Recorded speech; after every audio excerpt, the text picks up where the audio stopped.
Charles Bukowski was his writer who, you know what this man has on his tombstone?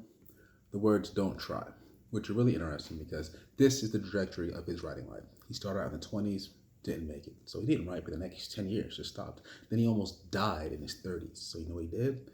He quit his job and went back to writing because that's what he had to do. It was just so deeply inside him. He wrote some more, got a few small publications, but they were small publications. They weren't really doing anything for his career. He had to go back to the post office and keep working his day job. Kept writing to his 40s, again, small publications, but nothing was really happening for him. It wasn't until he was just about 50 when things turned around. And the publisher said, "I like your work, here's a check, keep going." And yet, on his tombstone, he says, "Don't try." But there's an interesting story behind that. He wasn't saying don't try in general. He's saying if you have to try to get up, to sit down and write, if you don't have that burning desire, if you don't have that anger in you, that madness for writing, maybe even that madness at writing, because it won't let you be an actuary so you can make a decent living. If you don't have that in you, don't try to be that. Don't try to be that kind of person because it's insane. And you know what? Sure, he has a point. I don't know if I agree 100%, but I rarely ever agree 100% with anything. But yeah, I think there's something to that. But also, I try. I mean, I do think storytelling has driven me a little mad, but yeah, I try. Like, for example, I've been writing lately, and I've only been writing my outline, and I'm enjoying it. I'm loving just doing the outline part. And the thing is, I never used to do outlines. I used to be what's called a pantser, writing by the seat of pants, but now I'm a planner.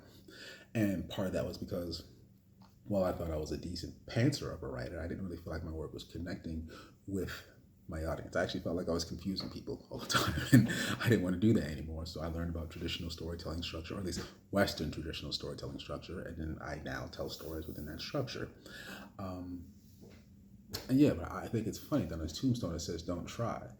I also think it's funny how in one way I agree, but another way I don't, because I had to try to learn story structure, and it was interesting, but I wouldn't say it was fun. In some ways, it was even a little scary because I was thinking, well, what if like I learn structure, then I lose my voice and I start sounding like everybody else, or it just takes the fun out of storytelling for me because now I can see, I know what's going to happen in the story before it happens because so many stories just follow this structure.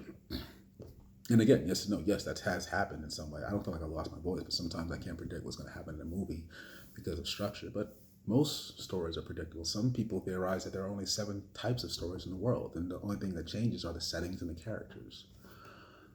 Anyway, I find that really interesting, and I've been thinking about it ever since yesterday. And I've really been enjoying writing, like writing out my outline for my second book in my trilogy. It's funny because for me, when it comes to writing an outline, I'll go so far as writing short stories with characters, but I don't feel like I know them well enough. And the funny thing about the 3 act structure, let me try to explain this. So say you have a cherry pie, a lemon pie, and a sweet potato pie. The cherry pie is act 1, the lemon pie act 2, and sweet potato is act 3. So the way I wrote stories before becoming a planner, right? And I really wasn't worried about structure. You take the cherry pie, the lemon pie, and the sweet potato pie, put it in a pot, but get a big spoon and just mix it all together. So now you're not really tasting the lemon, the cherry, or the sweet potato. You're just tasting pie and mush and what the hell is this?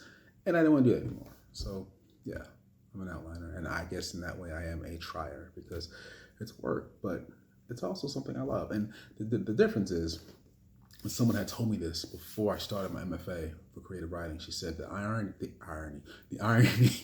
of pursuing your MFA in creative writing is how much creative writing you don't do in school because you have homework assignments, because you have to come up with a new short story for workshop class.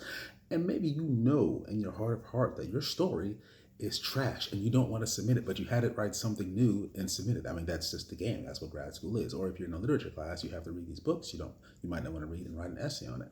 And so it's not purely creative writing in that sense. In that sense, it's more like academic writing. I'm doing homework. I've been kind of lucky because, ironically, because I had so many short stories that weren't going anywhere, that weren't being published or accepted, I was able to kind of touch those up and use those in my classes. And I found that to be super useful. But I've been doing a lot of rewriting instead of actual like pure writing like I'm doing now with this outline. And it feels great. It feels like a kind of natural high. And I was thinking about how some writers became notorious for drinking or just being intoxicated in one way or another. And I remember one time, I don't know, I guess I got the whole Hemingway drunk writer thing in my head like years ago. And it's like, all right, I'm gonna get drunk and I'm gonna write. I'm gonna see what it does for my writing. First of all, I fell out my chair. Like I got that drunk. I think I was dumb young, so I was drinking like Mad Dog 2020. That's garbage. Anyway, I wake up the next morning and I am 100% certain that the drunk writer life is not for me because not only could I not read what I had written the night before, what I could read was absolute garbage. So that's not for me. But interestingly enough, a guy like Bukowski, he was like, yeah, every day I get up, I drink, and I write. Like it is drink and write at the same time. I do not understand that. And ironically, with a guy like Hemingway, yeah, he was a notorious, mean-spirited, undiagnosed, likely bipolar drunk who abused his children terribly. But you know when he didn't drink? When he was writing.